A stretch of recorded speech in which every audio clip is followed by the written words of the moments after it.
বন বিভাগৰ নিশাৰ অভিযানত পুনৰ 8 CM বালিসহ চালানবিহীন ডাম্পাৰ জব্দ।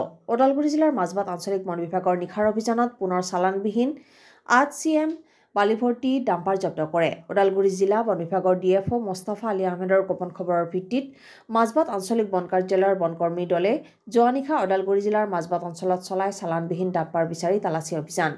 বনকৰ্মীৰ উক্ত অভিযানত মাজবাটৰ ওৰাংৰোপা পথাৰ লামাবাৰীৰ পৰা নিশা প্ৰায় 10 মান বজাত চালানবিহীন বালি কঢ়িয়াই নি থকা অৱস্থাত AS11CC 3688 নম্বৰৰ এখন 8 CM বালিভৰ্তি ডাম্পাৰ জব্দ কৰিবলৈ সক্ষম হয়।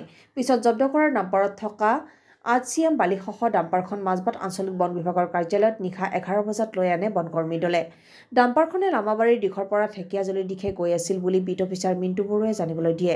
বৰ্তমান জব্দ কৰা ডাম্পাৰখন মাজবাট আঞ্চলিক বন কাৰ্যালয়ত ৰখাই থোৱা আছে বুলি জনা যায়। মাজবাটৰ পৰা যতীন নাথৰ report, north east live today.